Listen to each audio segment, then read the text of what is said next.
ಕನ್ನಡ ನಾಡು ಇದು ಕನ್ನಡಿಗರ ನಾಡಿ ಮಿಡಿತ. मैं आपका और मेरी पार्टी का आभारी हूं कि मुझे आज बात करने का मौका दिया गया है. सर, भारतीय रेल देश का लाइफलाइन माना जाता है. On A daily basis lakhs of people travel through trains.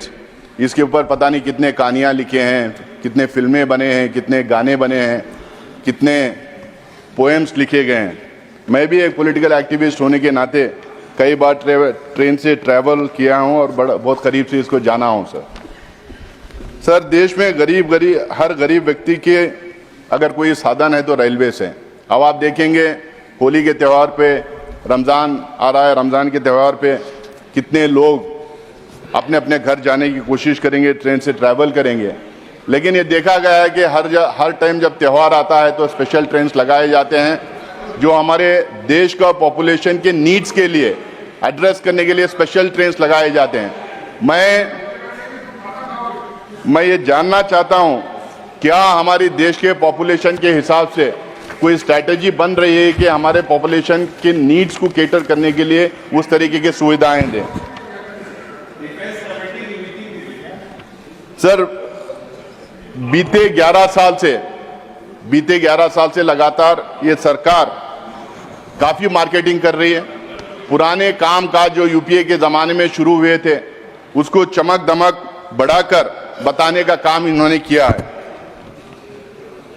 Railway गरीब लोअर मिडिल क्लास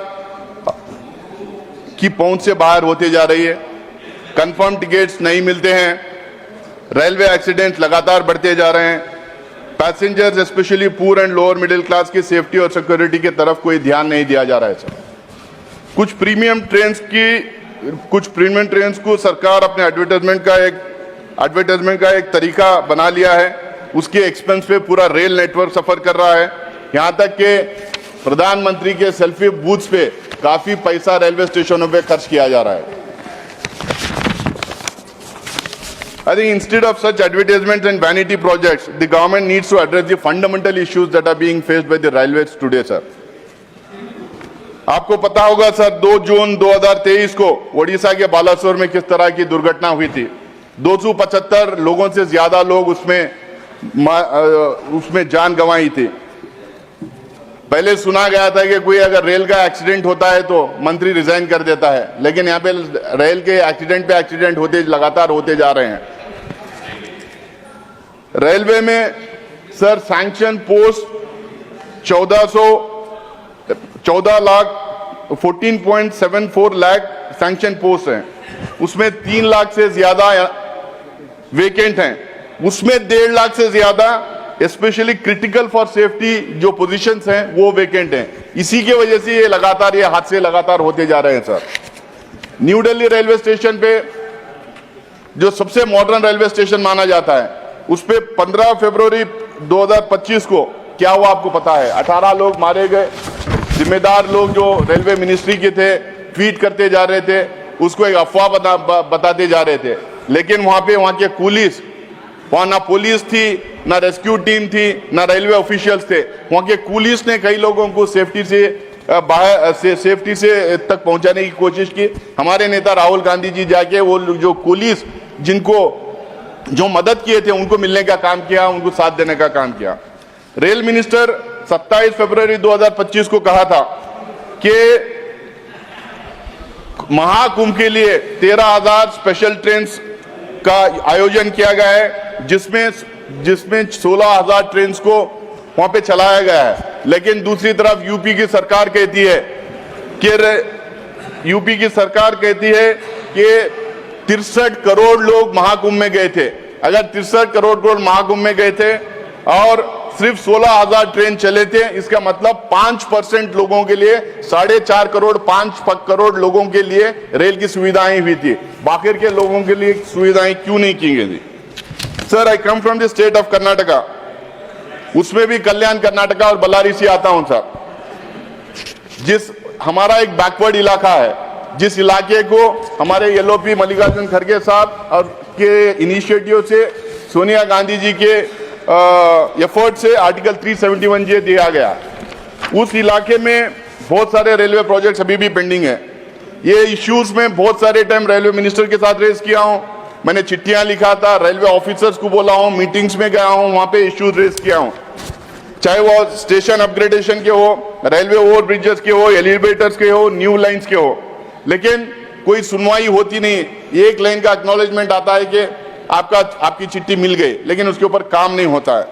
मैं इनसे अपील करना चाहूंगा, मैं भले अपोजिशन का एमपी हूं, लेकिन बल्लारी एक जंक्शन, एक बड़ा स्टेशन है, एक माइनिंग हब है, वहां के स्टेशन को अपग्रेड करना जरूरी है। लेकिन अनफॉर्चुनेट पार्ट इस सरकार का यह है कि सरकार एकदम भेदभाव का माहौल फैलाई हुई है। जहां अपोजिशन की सरकारें हैं वहां पे काम नहीं होता है, अपोजिशन के एमपीज का जो मांग लेते हैं, जो चिट्ठी देते हैं, जो रिक्वेस्ट देते हैं, जो डिमांड करते हैं, उसकी कोई सुनवाई नहीं होती है। और सिर्फ ये हमारे साथ नहीं हो रहा है, सारे अपोजिशन पार्टीज के जो सरकारें हैं वहां पे यही हो रहा है। उनका फंड कट किया जाता है, उनको काम करने नहीं दिया जाता है, डेवलपमेंट वर्क करने नहीं दिया जाता है। ये अपोजिशन के एमपी से यहाँ पे बताएंगे किस तरह से भेदभाव हो रहा है। येलो भी अरे बैठो यार, बैठो। येलो खड़गे जी रेल मंत्री थे, उन्होंने 2014-15 के इंटरिम बजट में गुलबर्गा में डीआरएम ऑफिस को ऐलान किया गया, स्टेट गवर्नमेंट जमीन भी दी।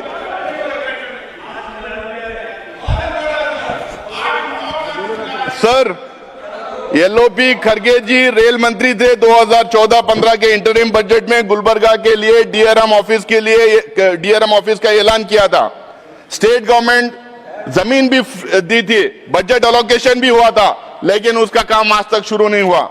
वहीं पर यादगीर में बोगी फैक्ट्री उन्हीं के जमाने में शुरू की गई थी, उसका एक्सपेंशन का डिमांड किया गया था, लेकिन उसका आज तक काम नहीं किया गया। अगर मैं पूरे कर्नाटका की बात अगर करूं तो Dharwad Belagavi direct line 13 project approve किए गए हैं, लेकिन आज तक शुरू नहीं किए।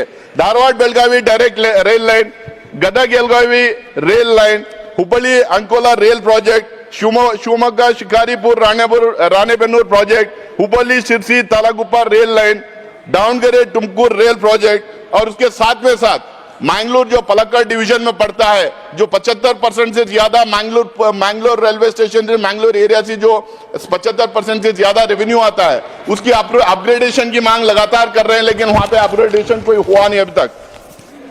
जो मोदी जी सबका साथ सबका विकास करते हैं, क्या सबका साथ सबका विकास का मतलब यही है कि जब भारतीय जनता पार्टी के जो सरकारें हैं वही काम होगा, जो बीजेपी के एमपीज मांग करेंगे वही काम होगा? कि अपोजिशन एमपीज और अपोजिशन सरकारें जहां पे हैं वहां पे काम नहीं होगा? यहां तक कि अपने 2017-18 के स्टेशन के इनकम को भी इन्होंने कैटेगराइज कर दिया। अब जिसको स्टैंडिंग कमेटी ने आपत्ति जताई है, उन्होंने कहा कि स्टैंडिंग कमेटी ने कहा कि geographical location, industrial centre, port, agriculture centre और एजुकेशन सेंटर के आधार पे क्लासिफिकेशन होना चाहिए। सबर्बन, नॉन सबर्बन और हार्ड के नाम पे 3 कैटेगरीज होना चाहिए। ये स्टैंडिंग कमेटी ने इनको डायरेक्शन दी है। दूसरी तरफ प्राइवेटाइजेशन लगातार हो रहा है। जो इंपॉर्टेंट रेलवे स्टेशन थे, पहले 1 से शुरू हुआ, बाद में 19 पे गया, 50 पे गया, अब 100 हाईएस्ट रेवेन्यू यील्डिंग स्टेशन का प्राइवेटाइजेशन हो रहा है। आप कहते हैं कि रेलवे स्टेशन को एयरपोर्ट बना देंगे सर, ये बार बार कहते हैं कि रेलवे स्टेशन को एयरपोर्ट बना देंगे। हम कह रहे हैं भैया एयरपोर्ट मत बनाइए, रेलवे स्टेशन को रेलवे स्टेशन रहने दीजिए। एयरपोर्ट का हाल आपने क्या रखा, क्या कर दिया है, और किस किस को कितने कितने एयरपोर्ट आपने बेचा है, वो सबको पता है। सर, अमृत भारत स्कीम की अगर बात करें, स्टेशन अपग्रेडेशन के लिए 2024-25 में 453 स्टेशन को अपग्रेड करने का इनका दावा था, लेकिन अभी तक सिर्फ एक स्टेशन को अपग्रेड किया गया, सिर्फ मात्र एक। आउट ऑफ 453 एक स्टेशन को अपग्रेड किया गया। सर, मैं अगर बात कहूं, अगर बोलूं तो रेलवे की बड़ी अपनी एक इतिहास है, बड़ा अपना पिछले करीब 100 साल से रेलवे हिंदुस्तान में चल रहा है। अलग अलग सरकारें अपने अपने हिसाब से काम किए हैं। यूपीए के सरकार में हम लोग अमेरिका, चीन और रूस के साथ में 1 billion metric ton freight volume के क्लब में हम लोगों ने शामिल हुए थे। यूपीए के जमाने में ही शामिल हो गए थे।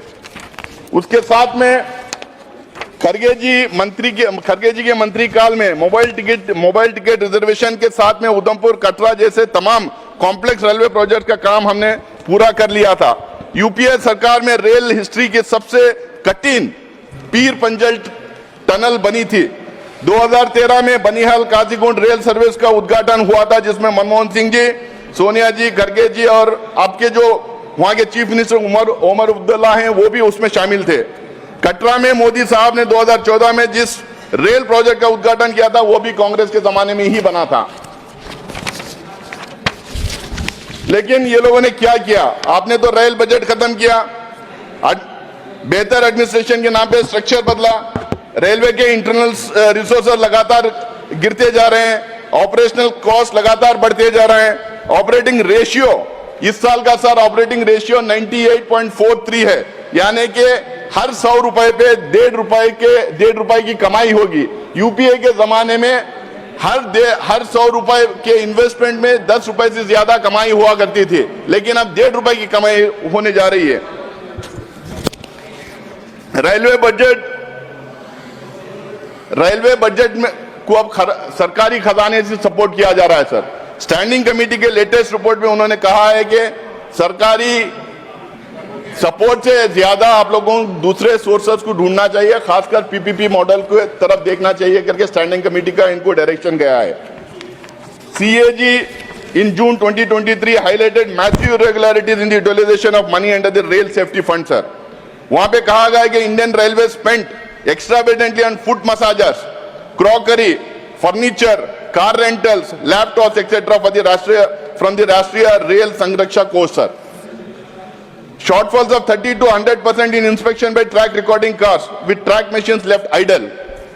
289 derailments from 2017 to 2021 linked to incomplete track renewals, declining funds for track renewal works and poor fund utilization. This was the reason that was quoted, sir. Inquiry delays in 63% of the cases for which reports are not submitted yet.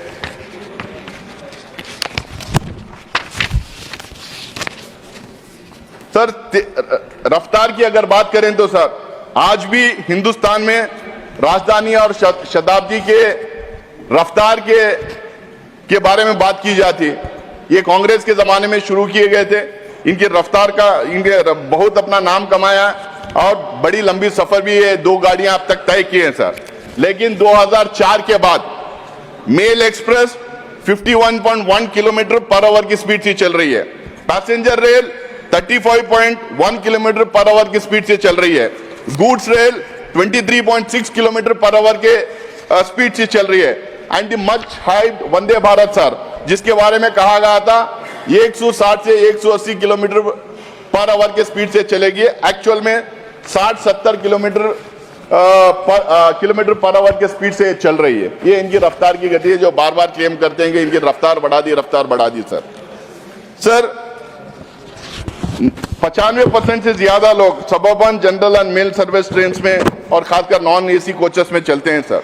ये 95% of Indians को ये ignore करके 5% जो high speed train में जाना चाहते हैं उनके ऊपर फोकस करते हैं, इसीलिए बार बार वंदे भारत की बात करते रहते हैं सर। वंदे भारत करीब 136 वंदे भारत गाड़ियां इन्होंने स्टार्ट की। हर गाड़ी जब ट्रेन स्टार्ट होती है तो हमारे प्रधानमंत्री झंडा लेके वहां पे पहुंच जाते हैं। मैं आपको एक किस्सा सुनाना चाहता हूं सर। हमारी इस बिल्डिंग के बगल में रेल मंत्रालय है, उस बिल्डिंग का उद्घाटन हो रहा था। जगजीवन राम साहब रेल मिनिस्टर थे, उन्होंने गए नेहरू जी के पास और बोला कि रेल मिनिस्ट्री की बिल्डिंग का उद्घाटन कर रहे, रेल भवन का, आप चलिए उद्घाटन कीजिए। तो नेहरू जी ने कहा कि मैं नहीं जाऊंगा वहां, आप रेल मिनिस्टर आप हैं, आप उसका उद्घाटन कीजिए और उसके लिए जिसने काम किया वो सारे ऑफिसर्स को अपने साथ रख के आप उद्घाटन किए। उन्होंने झंडा लेके वहां नहीं पहुंचा था, लेकिन यहां देखा जा रहा है कि वंदे भारत पे हर ट्रेन पे प्रधानमंत्री झंडा लेके पहुंच जाते हैं। मोदी जी 2017 में अनाउंस किए थे मोदी जी कि बुलेट ट्रेन 2022 तक आएगी। जब 75 साल आजादी के होंगे तो 2022 में बुलेट ट्रेन आएगी, लेकिन बुलेट ट्रेन का कोई खबर ही नहीं। स्टैंडिंग कमेटी में भी ये सवाल हुआ कि आखिरकार बुलेट ट्रेन कब स्टार्ट होगी, तो ना तो रेल मिनिस्ट्री के पास ना रेल मिनिस्टर के पास ना मिनिस्ट्री के पास कोई जवाब था सर। इतनी बात करते हैं चाइना के बारे में। चाइना ऐप्स इन्होंने बैन किए, इतने हु अल्लाह होता है, हमने चाइना ऐप्स बैन कर लिए। सारी दुनिया को पता है चाइनीज एग्रेशन कैसा था, किस तरह से वो हमारे देश में घुसपैठ करके बैठे थे। लेकिन ये जो वंदे भारत की बात करते हैं, जो हाई स्पीड ट्रेन की बात करते हैं, उसके व्हील एंड एक्सेल्स जो है चाइना से मंगा रहे हैं। इस साल भी लगातार 3-4 साल से मंगाते जा रहे हैं। इस साल भी जो है 1620 करोड़ रुपए के wheel and axle train China से इन्होंने इंपोर्ट किया है। ये जो टपटपाते हैं, जो बोलते रहते हैं चाइना के खिलाफ है, हम ऐप्स बैन कर दिए, उनके साथ सब खत्म हो गया, लेकिन ये सब खरीदारी वहां से कर रहे हैं। मेक इन इंडिया का क्या हुआ? सर, कांग्रेस गवर्नमेंट के टाइम पे सीनियर सिटीजन्स के लिए, सर 1 मिनट दीजिए, कांग्रेस गवर्नमेंट के टाइम पे सीनियर सिटीजन्स के लिए, मीडिया के मित्रों के लिए, किसानों के लिए, स्टूडेंट्स के लिए कंसेशन दिया गया था। लेकिन ये सरकार कोविड के नाम पे ये सारे कंसेशंस खत्म कर दी है।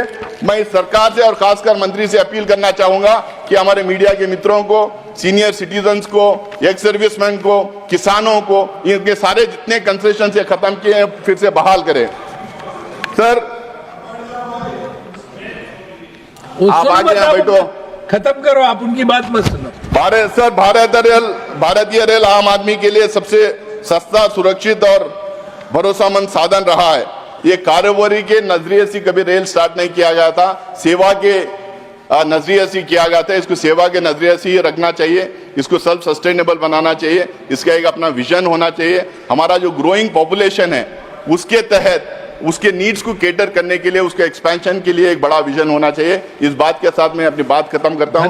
फिर से एक बार मैं अपील करता हूं, जितने प्रोजेक्ट्स मैं कर्नाटका के बारे में, बल्लारी के बारे में, गुलबर्गा के बारे में, यादगीर के बारे में मैंने जिक्र किया है, मुझे उम्मीद है कि रेल मिनिस्टर वो सुन रहे हैं, वो सुने हैं, तमाम प्रोजेक्ट्स को वो शुरू करेंगे और कंप्लीट कराने की कोशिश करेंगे, क्योंकि कर्नाटका में कांग्रेस की सरकार है, इसकी वजह से वो भेदभाव ना करेंगे। इस अपील के ನೀವಿನ್ನು ಕನ್ನಡ ನಾಡು ವಾಹಿನಿಯನ್ನ ಸಬ್ಸ್ಕ್ರೈಬ್ ಮಾಡಿಕೊಂಡಿಲ್ವಾ? ಈಗಲೇ ಸಬ್ಸ್ಕ್ರೈಬ್ ಮಾಡಿ, ಬೆಲ್ ಐಕಾನ್ ಅನ್ನ ಒತ್ತಿ ನೋಟಿಫಿಕೇಶನ್ ಗಳನ್ನ ಪಡೆಯಿರಿ.